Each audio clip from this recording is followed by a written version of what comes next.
tem algumas histórias que são muito atuais, que são usadas em livros, em filmes, que trazem grandes verdades para nós. E aí eu quero falar hoje com vocês sobre um escritor, que eu gosto muito, está no meu top 5 de escritores, que é o C.S. Lewis. O C.S. Lewis tem uma história de vida muito interessante também. Ele foi ateu ao cristianismo. Então, de fato, ele se declarou ateu quando ele tinha 15 anos de idade. E depois ele chegou a estudar algumas coisas voltadas para isso, para o ateísmo. E depois ele encontrou Jesus através de amigos dele. Tolkien era um desses amigos. Vou falar um dos nomes famosos que vocês vão conhecer. Senhor dos Anéis é Tolkien, tá, gente? Para quem não conhece. E ele escreveu vários livros no decorrer da vida dele, voltados para o cristianismo. E ele usava muitas formas de escrever. E uma delas era em forma de contos. Então, ele criava histórias fantasiosas. E, através dessas histórias fantasiosas, ele tirava grandes verdades. E aí tem um exemplo que é muito clássico, que é as Crônicas de Nárnia. Quem aqui conhece as Crônicas de Nárnia? Aê! Recomendo ler o livro, se só viu o filme também, tá? É mais legal o livro. E tem uma frase de C.S. Lewis que eu gosto muito, que eu até anotei para falar para vocês, porque, como eu disse, me marca muito a história de C.S. Lewis. Ele foi ateu e depois ele encontrou Jesus. E olha só o que ele escreveu. Quanto mais deixamos que Deus assuma o controle sobre nós, mais autênticos nos tornamos, pois foi Ele quem nos fez. Ele inventou todas as diferentes pessoas que eu e você tensionávamos ser. E quando me viro para Cristo e me rendo à sua personalidade, que pela primeira vez começo a ter minha própria e real personalidade. Então, alguém que foi de um extremo ao outro, escreveu algo que marca tanto a gente, que tudo que nós somos, tudo que nós já tentamos ser, foi Deus quem inventou. E eu só consigo ser eu mesma quando eu me volto para Ele. Isso é incrível. Então, eu quero falar hoje com vocês um pouquinho sobre as Crônicas de Nárnia. As Crônicas de Nárnia são 7 crônicas, né? Só tem 3 filmes, gente, mas são 7 crônicas que formam toda aquela saga, aquele calhamaço, que alguém aqui tiver o volume único das Crônicas de Nárnia. Mas a história das Crônicas de Nárnia fala dos irmãos Pevensey. São 4 irmãos, tem a foto deles aí? Trouxe para vocês. Esses são os irmãos Pevensey, se ninguém nunca viu as Crônicas de Nárnia. Vou daqui. Lúcia, pequenininha. Susana, vou pular o leão. Pedro e Edmundo, o último. E esse leão é Aslan. Vou dar um spoiler. Ele representa Jesus na história. É o spoiler. Porque vai que tem gente que não gosta, ainda não viu, você vai ficar com curiosidade hoje de ver, e então eu te recomendo. Então, na história, cada um dos irmãos tem diferentes faixas etárias, vocês estão vendo aí a escadinha deles, e eles estão vivendo ali diferentes períodos da vida, com as suas diferentes dificuldades, com os diferentes desafios que tem em cada fase da vida deles, mas eles estão indo no propósito e na mesma direção. E é sobre isso que eu quero falar. A partir dessas 4 figuras, eu quero mostrar para vocês como Deus usa para nos fazer vencer as dificuldades, vencer os desafios, para que nós possamos encontrar o nosso propósito e o nosso caminho. Amém? Fazendo um pano de fundo aqui, para quem não leu ou não assistiu às Crônicas de Nárnia, o livro que eu quero falar com vocês hoje é O Leão, a Feiticeira e o Guarda-Roupa. Ele se passa lá na Segunda Guerra Mundial, quando então os irmãos Pevensey têm que sair de casa. Eles moravam na Inglaterra, então era bomba para tudo quanto é lado, estava destruindo as casas. Então as crianças deixavam as suas casas, e algumas mulheres também, e iam para outras casas mais distantes, de onde não estavam acontecendo os bombardeios. Então os irmãos Pevensey, nessa história toda, foram para a casa de um professor que morava numa zona rural. E era uma casa muito grande, muito cheia de antiguidades, e as crianças não podiam fazer nada, porque criança com antiguidade não combina. E eles estavam lá um dia brincando de pique-esconde, e de repente, a pequenininha, a Lúcia, entra numa sala para se esconder, e ela vê um guarda-roupa, numa sala vazia. E ela vai se esconder dentro desse guarda-roupa. Só que o que ela menos esperava é que aquele guarda-roupa era uma porta de passagem até Nárnia. E Nárnia era um mundo que estava dominado pelo inverno intenso, já fazia 100 anos, que era pela feiticeira branca, a rainha Jades. Então, olha o cenário. E aí, de repente, aqueles 4 irmãos eram a salvação daquele inverno frio e rigoroso e destruir a rainha Jades. Então, aí a gente vai começar a nossa história. E eu quero começar primeiro falando de Lúcia, a pequenininha. Lúcia era a caçulinha, era a menininha, ela é uma doçura, tanto a personagem no livro quanto no filme. Acho que eles conseguiram reproduzi-las muito bem. E ela foi a primeira a conhecer Nárnia. Foi ela que achou o guarda-roupa. Foi ela que entrou no guarda-roupa e foi ela que achou Nárnia, se deu de cara com aquela terra diferente. Lúcia representa, então, a pureza que nós precisamos para encontrar Jesus. Se nós não tivermos pureza em nós, nós não vamos conseguir encontrar Ele. Então, nós precisamos ser como ela, ser pura. Quando Jesus, uma certa vez, estava sentado contando uma de suas histórias, e aquela multidão seguindo, algumas pessoas queriam levar as crianças para que Jesus impusesse as mãos, e os discípulos não queriam deixar. Em Mateus 18, a partir do verso 3, diz assim, Jesus diz, eu lhes asseguro que a não ser que vocês se convertam e se tornem como crianças, jamais entrarão no reino dos céus. Portanto, quem se faz humilde como esta criança, este é o maior no reino dos céus. Jesus aqui usa a figura de uma criança para falar para aqueles discípulos, para falar para aquele povo, que nós teríamos que ser como elas. Ele não está falando da criança que não escuta, dessa fase da infantilidade. Ele está falando da inocência, da pureza, da humildade. Você já viu quando você vai falar com uma criança, quando você conta alguma coisa para uma criança, ela fica tão empolgada e ela acredita? Vou dar um exemplo. Jonas estava num barco, caiu do barco e um peixe grande engoliu Jonas. Pegou Jonas, engoliu. Jonas foi parar na barriga do peixe.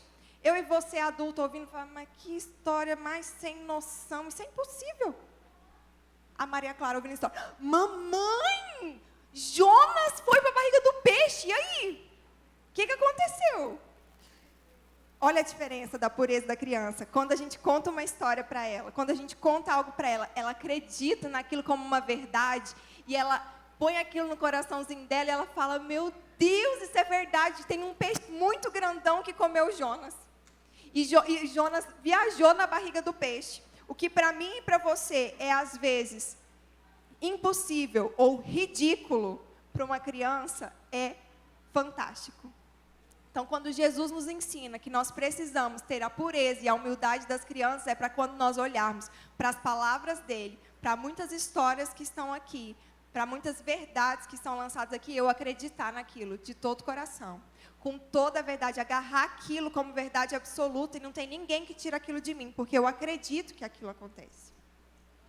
Quando nós perdemos essa simplicidade, a gente se torna frio, a gente se torna calculista, a gente começa a desacreditar que as coisas sejam reais, de que tem saída mesmo para alguma coisa. Eu falo, não tem solução.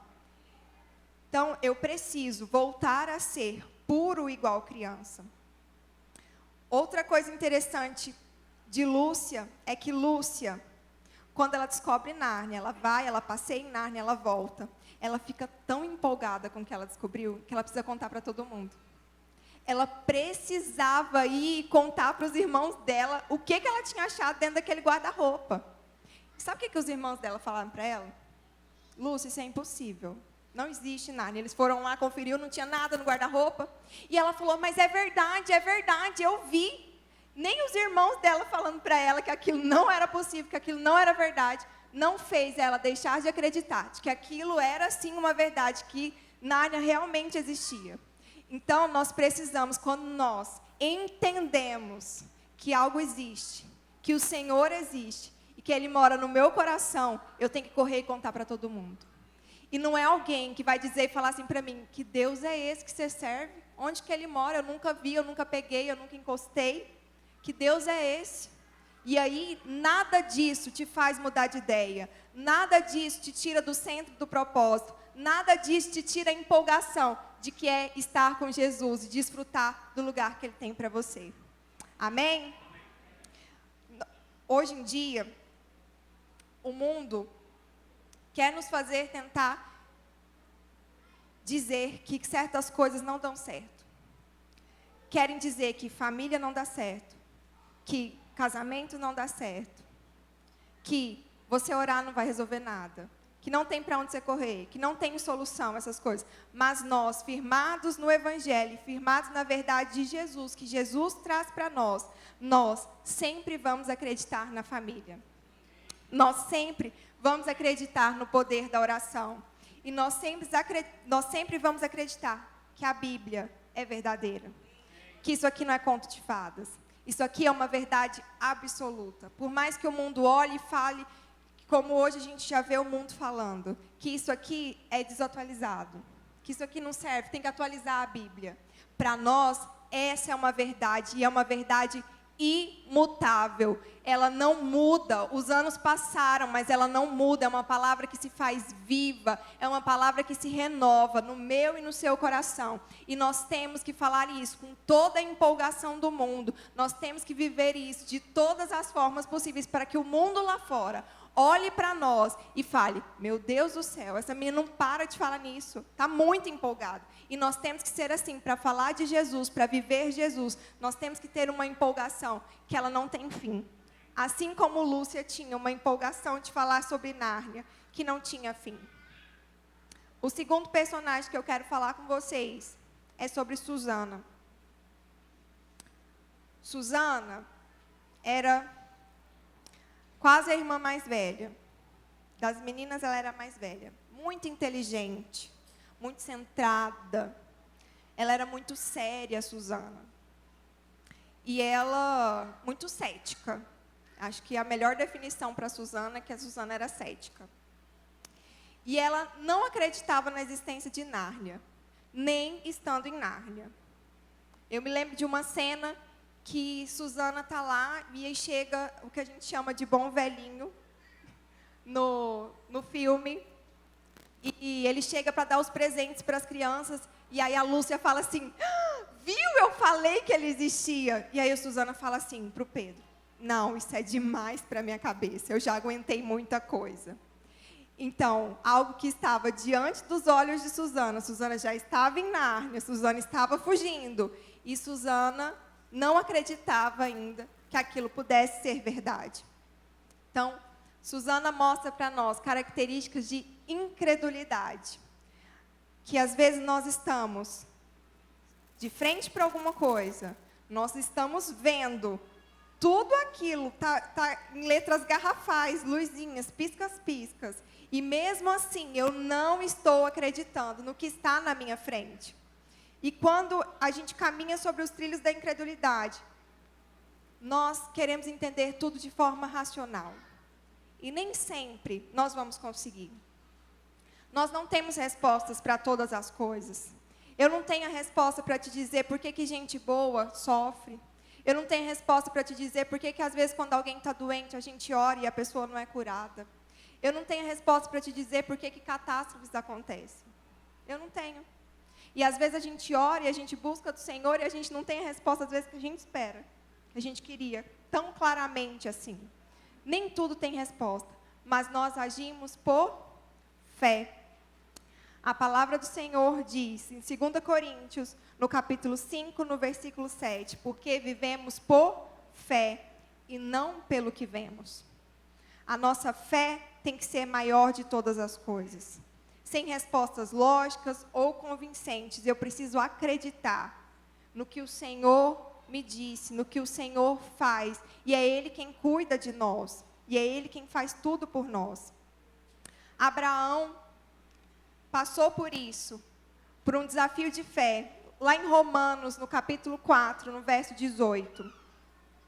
Abraão, contra toda a esperança, em esperança creu, tornando-se assim pai de muitas nações, como foi dito a seu respeito. assim será a sua descendência. Abraão e a sua esposa eram velhos. Era impossível. E ainda ter uma descendência debaixo daquilo tudo. Parecia, logicamente, humanamente, racionalmente pensando, aquilo era impossível de acontecer. Mas o Senhor, o próprio Deus, estava falando para ele. Tinha uma promessa sobre a vida dele, sobre a casa dele. Então ele resolveu crer. Então ele creu acima de todas as circunstâncias, acima de todas as coisas. E foi o que aconteceu. Quando Deus fala, Deus faz. Em Hebreus 11:1 diz: ora, a fé é a certeza daquilo que esperamos e a prova das coisas que não vemos. Nós estamos em tempos tumultuados, difíceis. Quando a gente olha e fala assim: meu Deus, não tem para onde correr, não tenho o que fazer, mas eu preciso acreditar nas palavras que foram lançadas sobre nós.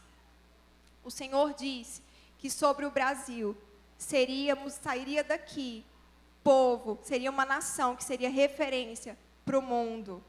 O Senhor disse que aqui começaria um avivamento. Então, nós temos que acreditar. Por mais que tudo pareça contrário, parece que não tem solução, parece que o sol não vai brilhar. Lembre-se, quando houve o dilúvio, o Senhor deixou um sinal para nós, uma aliança, mostrando que Ele não nos abandonaria. E toda vez que chove, se você olhar para o céu e procurar, você vai ver esse sinal. Então, isso é para te dizer que toda tempestade, ela passa. Todos os turbilhões de coisas, todas as turbulências que a gente pode estar passando, que você às vezes está passando na sua vida pessoal, na sua vida profissional, o Brasil está passando, tudo tem solução. Porque nós cremos naquele que é solução e é resposta para todas as coisas. Então, não tem problema. Sabe aquela paz que excede todo entendimento, que a gente canta assim e fala assim: Deus, eu quero a sua paz. A gente cantou aqui, se eu tenho uma palavra, eu tenho tudo. Eu falo, sempre a teoria é mais fácil que a prática. Porque eu canto, eu tenho uma palavra, eu tenho tudo. Mas Deus te deu uma palavra, que Ele vai cuidar de você, que está tudo bem. E aí você está preocupado, você está descabelando, você está desesperado, você está sem esperança, você está cabisbaixo. O Senhor tem uma palavra para nós de cuidado. Essas semanas agora para trás, eu estava bem assim, triste, assim, sabe? Era coisas pessoais, nem era por causa da situação do país, não. E aí eu estava: Deus, o que eu faço? Parece que eu não estou dando conta de fazer as coisas. E aí me veio uma palavra que é assim: todos os fios de cabelo da sua cabeça estão contados. Ou seja, o Senhor, Ele se importa tanto comigo e com você, que Ele contou todos os fios da sua cabeça. Ele sabe, Ele te conhece no seu íntimo. Ele olha para você e Ele sabe quem é você, e Ele cuida de você. Ele fala assim: os lírios que estão lá no campo foi eu que vesti, por que você está preocupado, então? Se eu visto os lírios, que amanhã vão estar no fogo, se eu cuido dos passarinhos que estão lá fora e não tem ninguém por eles, você acha que eu não vou cuidar de você? Nós somos a criação mais importante do Senhor. Então, Ele se importa comigo e com você. Então, diante das incredulidades, diante das dificuldades, exerça a sua fé. Tenha fé. No final de toda a história, Susana, ela entende. E ela, então, decide acreditar que sim, que tinha um propósito para ela, tinha um propósito para os irmãos dela. E ela segue em frente. Então, nós precisamos exercitar a nossa fé em meio às dificuldades, em meio às batalhas que nós vamos exercitar ela. Porque é muito fácil ter fé quando está tudo bem. É muito, muito fácil. Mas quando as lutas e as dificuldades vêm, aí sim, nós temos o terreno propício para poder entender e exercitar a nossa fé e fazer a nossa fé crescer. Jesus disse que se a gente tivesse uma fé do tamanho de um grão de mostarda, eu mandaria um monte sair daqui e ele ia. Irmãos, toda vez que eu leio essa passagem, ou que ela me vem na cabeça, eu fico morrendo de vergonha. Não sei você, mas eu fico morrendo de vergonha. Porque um grãozinho de mostarda, para quem nunca viu, é um trenzinho tão pequenininho,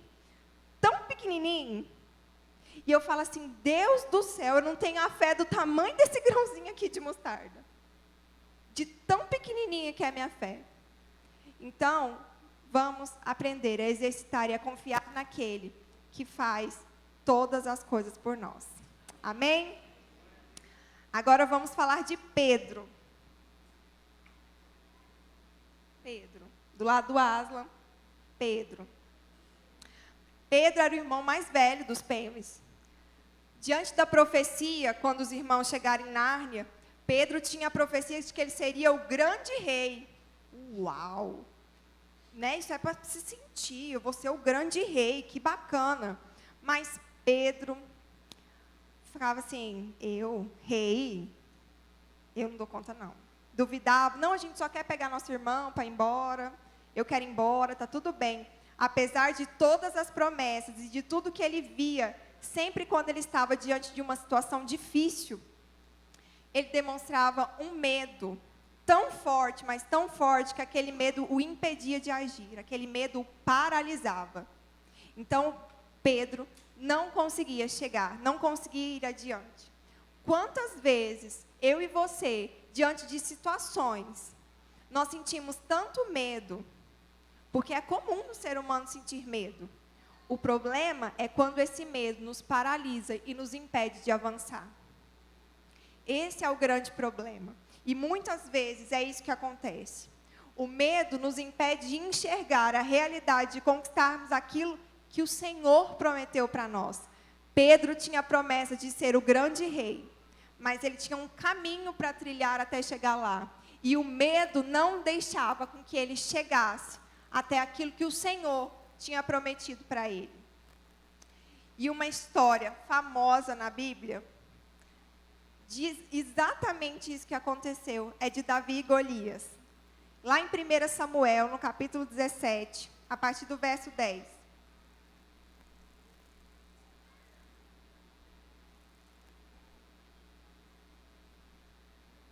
Golias era um gigante dos filisteus. Estava tendo uma guerra. E Golias era muito forte, muito grande, alto. E falava assim, ele, pode vir que eu vou destruir todo mundo, não tem ninguém que consegue contra mim.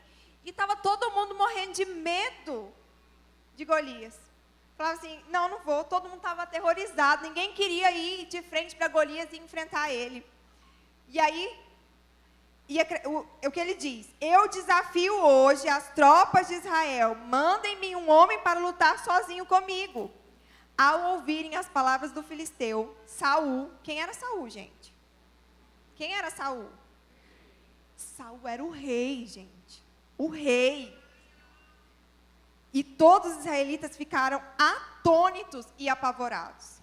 Imagina como é que o povo não fica. Se o líder deles, quem era para ser o exemplo deles, está morrendo de medo, está desesperado, não dá conta de fazer nada. O próprio rei não vai. E aí tinha um homenzinho, petitico, normal, franzininho, chamado Davi, que ouviu aquilo e falou assim, eu vou. Porque ele tinha uma palavra de Deus para ir. E ele não teve medo diante do gigante. Porque Deus mandou. Então, todos aqueles homens do exército que eram fortes, que eram treinados, ficaram com medo de ir. Deus já tinha falado que ia entregar os filisteus para eles. E eles estavam com medo. Mas Davi falou assim, eu não tenho medo não. Pode deixar. Deixa comigo que eu vou. Foi lá com as suas pedrinhas, diante do gigante, ó. Pá. O gigante caiu. Um homenzinho, pequenininho, diante de um gigante. Isso só prova de que quando Deus nos deu uma palavra, não importa o seu tamanho, não importa a sua estatura, não importa quem você é, não importa onde você está. Se Ele disse, você vai conseguir. Se Ele disse, você vai chegar lá. Nós não podemos enfrentar os nossos medos e as angústias sem a graça de Deus. Deus nos dá uma palavra para que nós possamos ser fortes e corajosos. Teve um livro que eu li uma vez, que falava assim, que as situações, que as dificuldades que aconteciam conosco, que acontecem conosco, elas são uma academia do Senhor para nós, para que nós possamos aprender e poder alcançar aqueles lugares que o Senhor tem. Quem aqui faz academia? Não, melhor nem perguntar, né, gente? Passando vergonha. Quem que paga a academia? Quem patrocina? Gente, já patrocinei. Eu e meu marido já patrocinou muita academia. Então, a academia que a gente passa na porta, fala, a gente patrocinou essa academia aqui. Que a gente não ia, não. E a gente vai na academia, vamos fazer de conta que todo mundo vai, tá? Amém. Profetizo sobre 2023, uma igreja ativa, sem sedentarismo, saudável, em nome de Jesus. Quando a gente vai na academia, a gente chega lá e tem um monte de peso, né? Um monte de aparelho com um monte de peso. Quem não foi, imagina aí, é um monte de peso lá. E aí você tem que pegar uns pezinhos para fazer uns negócios, para ficar forte e tal. Aí tem de todo tanto. Tem de 1 quilo até, sei lá, 200 quilos. Estou pondo assim, não sei se tem não, gente. Nunca cheguei lá, não. Quando você vai pegar um peso, se eu for na academia hoje, eu acho que eu tinha que pegar meio quilo. Mentira, gente, eu carrego 15, minha filha tem 15 quilos, estou forte. E aí a gente vai lá e vai fazer o exercício, com 1 quilinho lá, começa, né, a gente fala assim, nossa, mas está tão tranquilo, 1 quilinho, a gente se acha tão franzino. E aí fala, não, eu quero pegar 50. Eu vim aqui hoje, eu vou pegar 50 quilos. Eu vou dar conta? Não, eu não vou dar conta. Por quê? Para eu chegar nos 50 quilos, eu preciso passar por 1, 2, 5, 10, e vai indo, e persistência, e continuar indo na academia, não é só pagar, ir, fazer o exercício, né? Fazer uma alimentação boa, né? Em nome de Jesus, amém, Deus fala. Para a gente poder conseguir chegar nos 50 quilos. Então, quando Deus me promete que eu vou chegar em certo lugar, como é que eu quero sair daqui hoje, acabar de entrar, e eu já quero chegar lá? Eu não quero respeitar os processos, eu não quero respeitar a minha jornada, eu não quero respeitar a minha academia. É a mesma forma. Então, eu preciso passar pelos processos. E cada dificuldade, cada fase da nossa vida que ela vem acontecendo, é um desafio, é um peso a mais, que a gente vai criando uma resistência, que a gente vai aprendendo, que a gente vai se fortalecendo, que a gente vai crescendo e pronto para pegar o próximo peso, pronto para pegar o próximo obstáculo. Então, quando você estiver diante de um problema que você achar que está muito grande, muito difícil, você fala assim, Deus, eu estou pronta. Eu vou ficar aqui, vou passar por isso, eu vou treinar bastante e eu vou ficar bem forte para eu estar pronta para o próximo desafio. Amém? Encare assim, é mais fácil quando a gente encara dessa forma.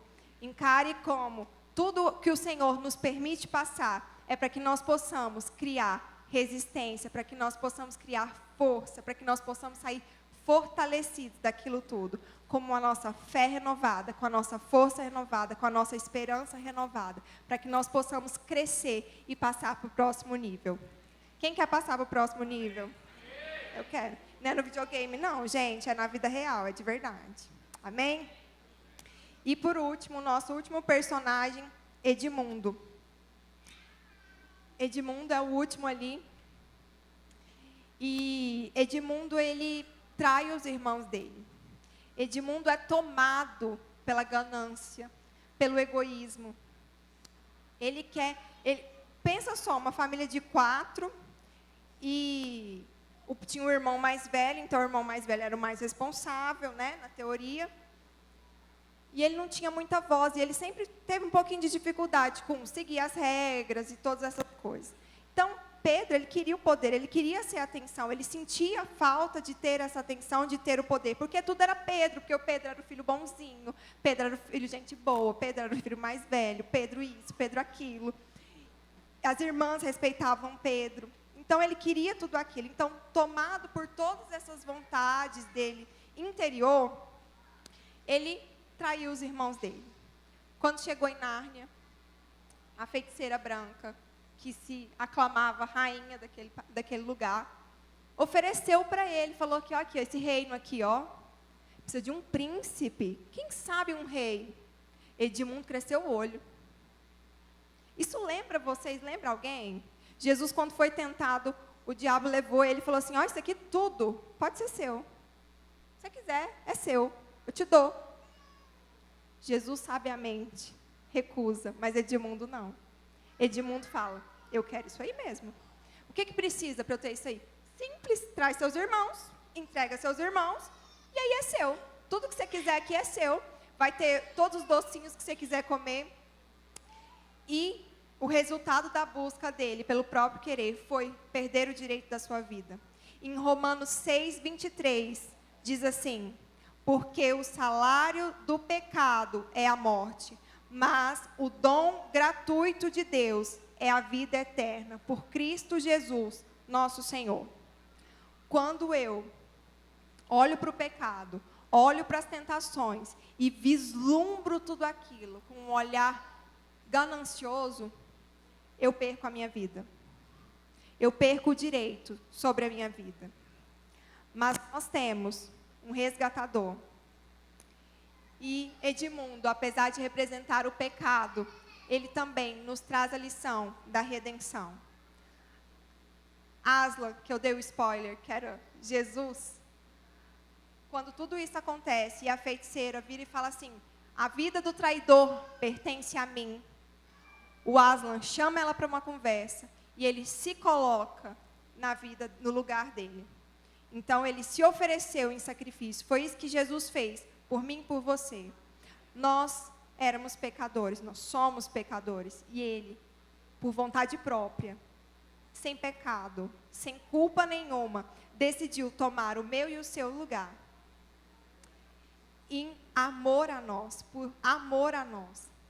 E quando ele toma o nosso lugar, e ele morre ali, e ele pagou nossas dívidas, porque a dívida era vida por vida.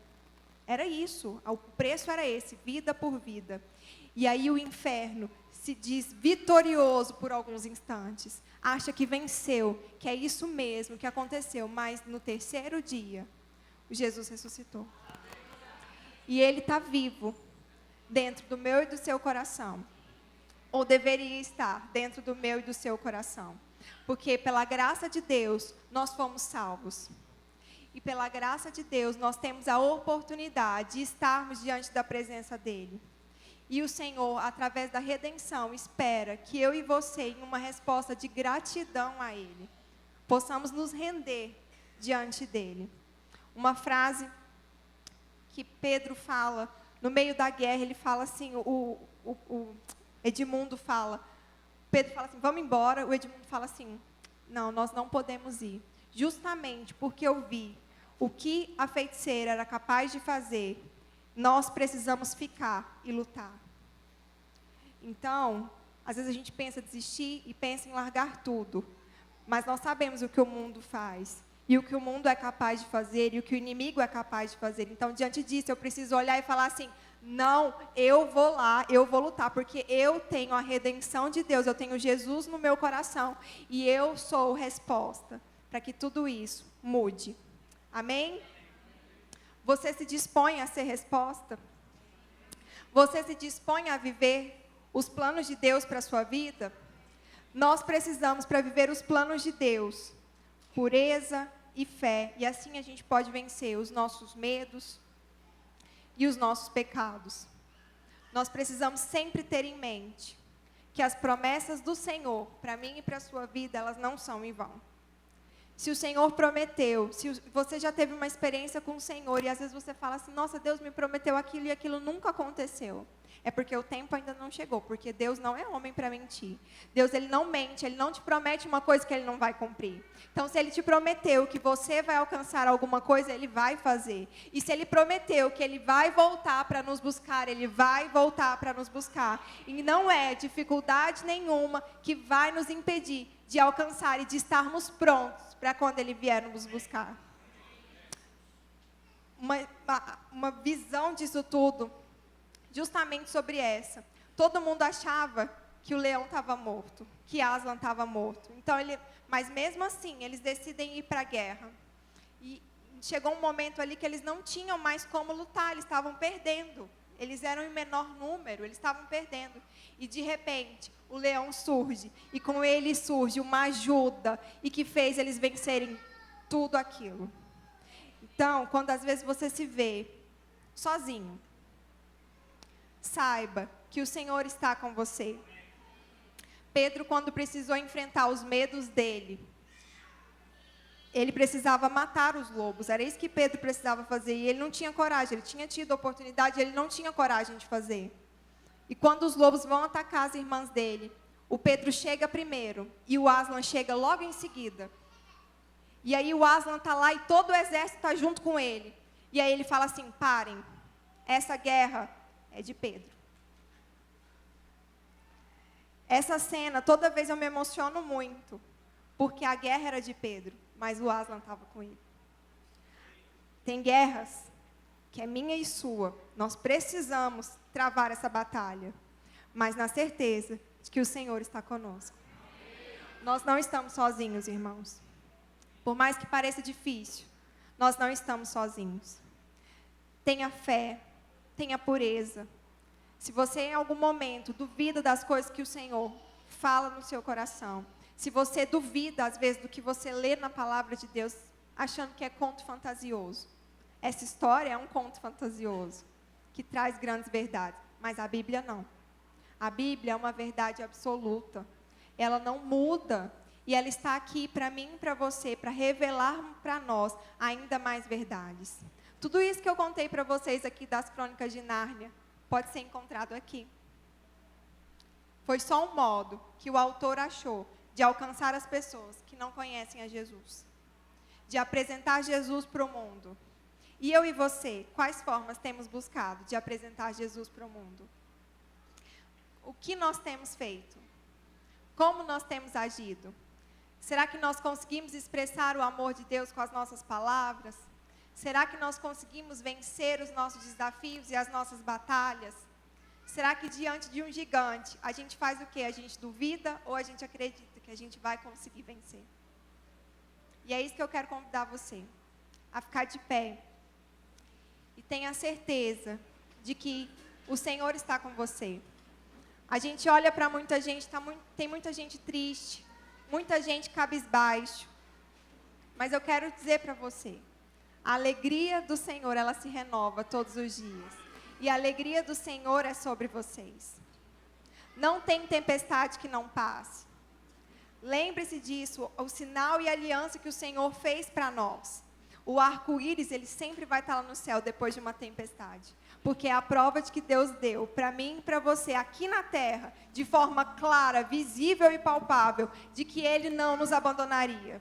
Então não duvide por nenhum instante de que Ele nos abandona. Eu fico imaginando sempre aquelas histórias daqueles mártires, e eu fico pensando assim, gente, será que eles não sentiram medo? Será que eles não sentiram desespero? Será que eles não sentiram pavor naquele momento, às vezes, ali, prestes de morrer? E eles sentiram, irmãos, porque eles são humanos, mas eles depositaram o medo, as incertezas diante de Deus e não perderam o foco da promessa que eles tinham, que era a promessa de que o Senhor estaria sempre com eles. Então não importava a circunstância, não importava a dificuldade, o Senhor estava com eles e o Senhor está com você. Então coloque diante dele, porque ele é o único que pode resolver os seus medos, as suas incertezas, as suas dificuldades.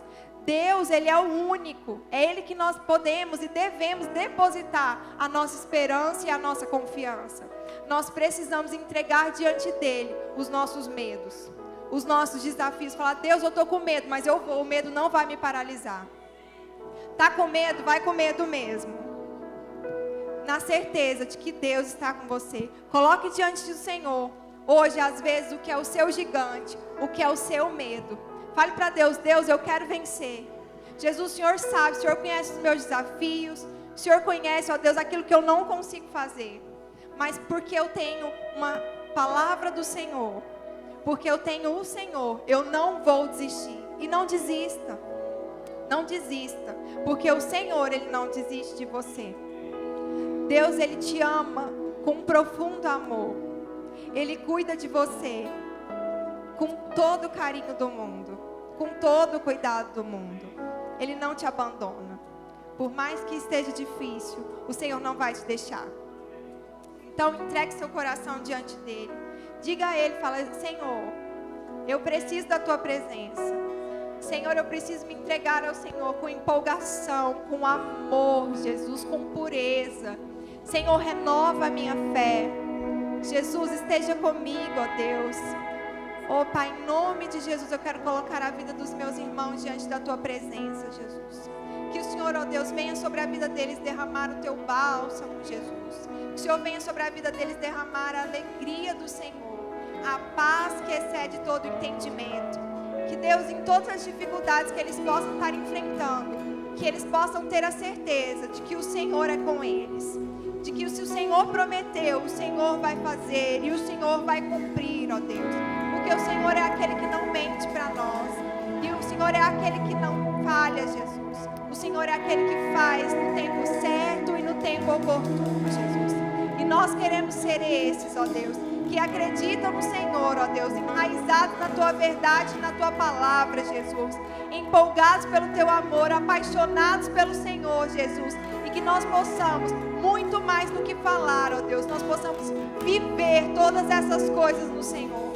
Derrama sobre nós, ó Deus. Derrama sobre nós o teu amor e a tua graça abundante, Jesus. Em nome de Jesus.